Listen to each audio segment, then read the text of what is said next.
That's an excellent question. I think, frankly, there is a lot of cause for pessimism and worry when you look at the situation playing out across the Middle East. I mean, it started out as something incredibly hopeful, and it seems to have denigrated in certain places into something worrisome. I mean, you look at the Egyptian model, for example, as sort of what's playing out. You see the attacks on women, you see the attacks on writers and satirists and television personalities and so on. What does give me hope, though, is that those revolutions in the Arab Spring were brought about largely by young people who I don't think want to go down the Iranian path.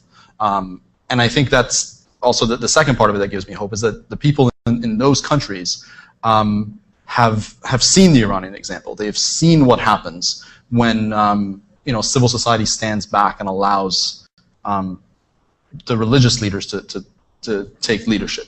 And I'm deeply hopeful that looking at the Iranian example, looking at kind of what Iran has gone through in the past 30 years, but also looking at kind of the Iranian resistance in the past few years, especially post 2009, I'm deeply hopeful that example will serve the region well, and that it will get countries like Egypt out of possible religious abyss.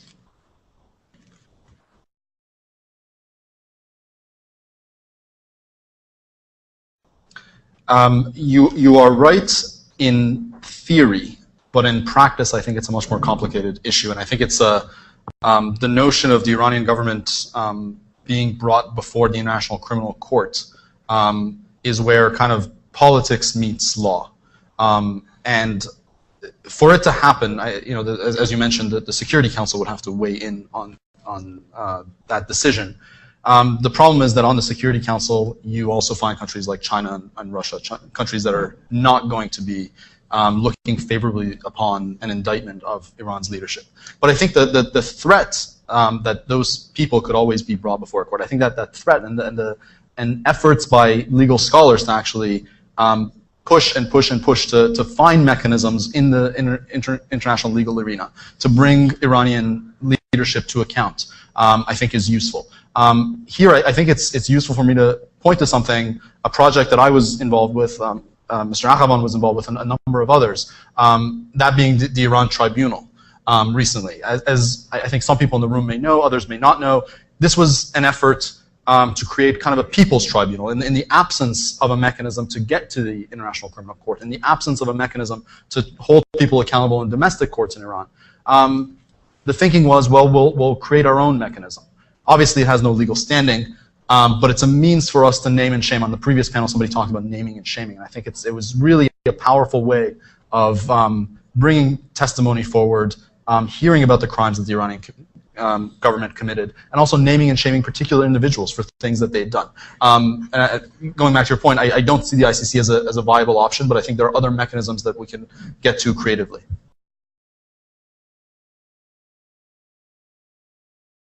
Let me just conclude with two thoughts, one which has already been dealt with and one which is kind of a new thought, and it's kind of strange to introduce it at the end. The thought that's already been discussed is the fact that my strong view that injustice, as I said, injustice, oppression is embedded in the very fabric of the Islamic Republic. It's written into its core documents.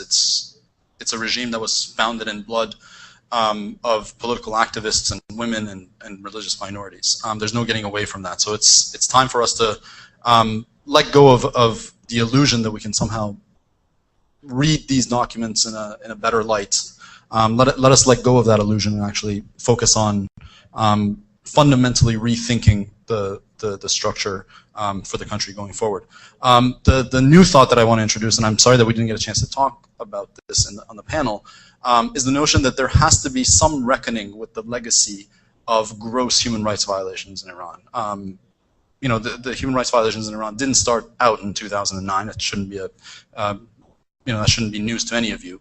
Some of the darkest periods in terms of human rights in Iran were in between 1980 and 1989, and there's never been a full accounting of those crimes. And I think for us to move forward in any future structure in Iran, there has to be a complete accounting. There was a panelist on the earlier panel talking about, saying we should be clever in what we say to the the intelligence ministry or the Revolutionary Guards and so on. And I take that point, and I understand the need to be strategic.